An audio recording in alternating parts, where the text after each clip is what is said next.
Good morning. It is October the 9th, and I am at Villanueva State Park in New Mexico. Starting off from my campground, there are some trails right from this campground that I can go to. So that's what we're going to do this morning. I sure have a nice camping spot. It's reasonable distance to the washroom, close enough to the visitor center that I'm getting their Wi-Fi. Otherwise, there is no cell service here. However, I get this whole section to myself. There's like nobody in this part. So fun. I'm loving it here. All right, our first trailhead, El Cerro Trail. Lots of prickly pear cactus. And it's gonna be steep and rocky.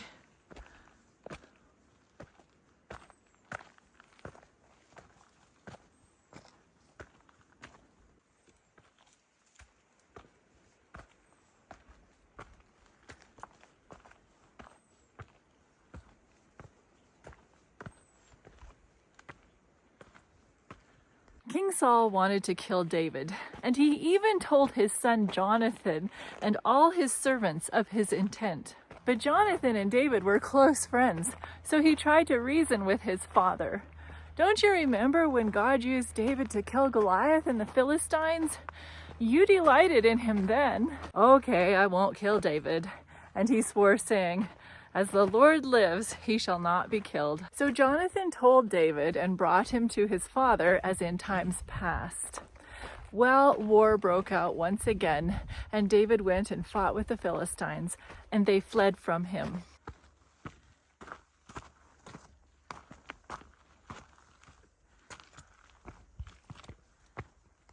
This is really quite a technical climb. Interesting obstacles of rocks.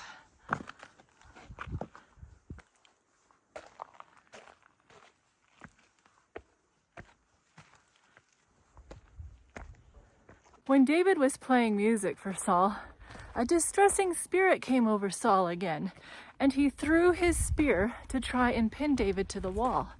But David fled, and he escaped that night. Saul sent messengers to David's house to watch him and to kill him in the morning. And Michal, David's wife, said to him, "If you do not save your life tonight, tomorrow you will be killed." So Michal let David down through a window, and he went and fled and escaped. Now this is nice.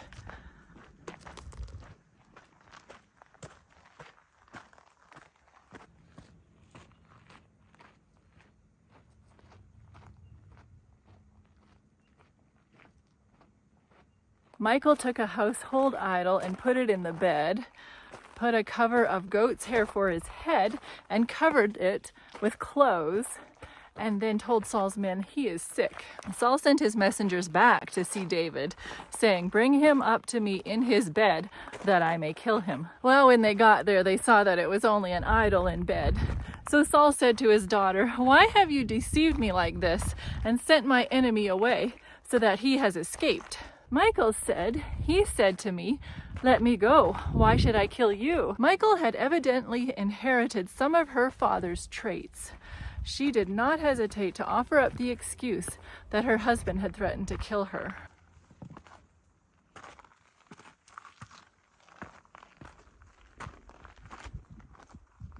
This falsehood gave Saul an excuse to pursue with increased vigor his desire to slay David.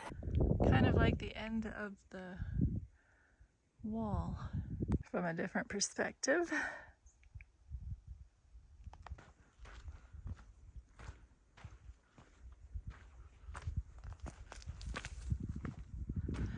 Ooh, we're coming up to the view.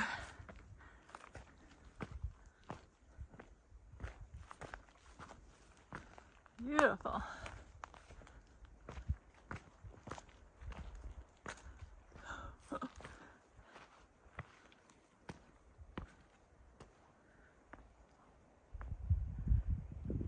Don't want to get too close. The Pecos River, there sure is a brown river. Oh, the prickly pear has some fruit on it. Wonder if we're allowed to pick it. I've never tasted. I don't know if this is a trail or not. It doesn't look too well defined, but we'll see if there's more up here. Yeah, I'm gonna say that there's no more trail. I can't find it. So we'll just admire the scene once more.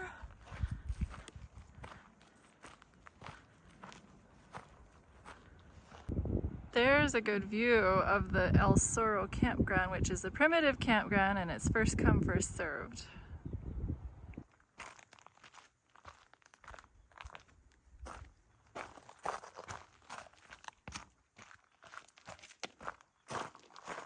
So David fled and escaped to Samuel in Ramah and told him all that Saul had done to him. So this trail takes you to the primitive campground, but I don't want to go that way. Saul heard that David was with Samuel, so he sent men there to kill him. But when they saw a group of prophets prophesying, and Samuel is standing leader over them, the Spirit of God came upon the messengers of Saul, and they also prophesied. So Saul sent more messengers, and the same thing happened to them. And he sent messengers again the third time, and they also prophesied. So Saul went there himself, and the Spirit of God came upon him, and he started prophesying. He stripped off all his clothes and lay down naked all day and all night. The scholars feel that it was just his outer garment, his kingly regalia, that he took off. Well, that's the end of the El Cerro Trail. My phone says I did 2 miles of it, and now we'll do another little trail. The River Trail. See, and it says El Cerro Trail went to the overlook, so we did good. That's where we ended. Now this river trail is 0.3 of a mile one way. So pretty. Oh, I love this time of year.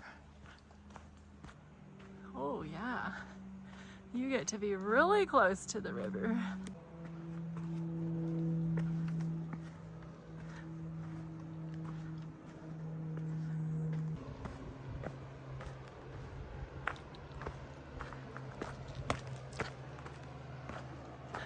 This is the first area of New Mexico that I have seen the cholla cactus in. So that's pretty fun.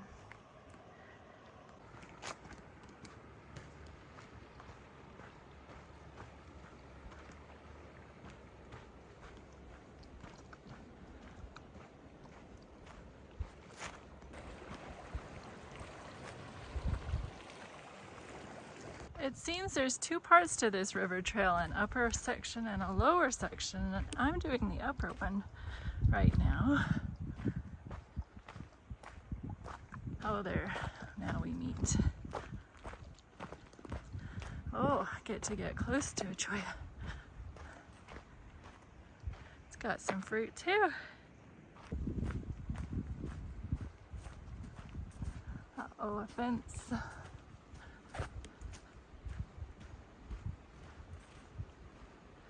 I guess that's it. I guess this is the ending point.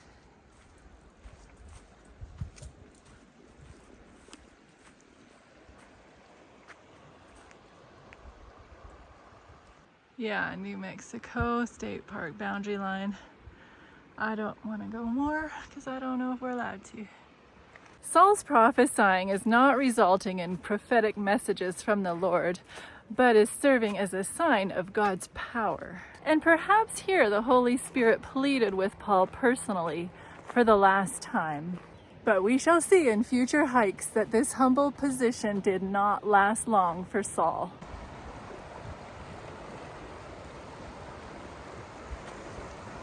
Just talked to that fisherman for half an hour. He was so nice. He lived his whole life in New Mexico, so he gave me a lot of tips on things I have to see and do while I'm here.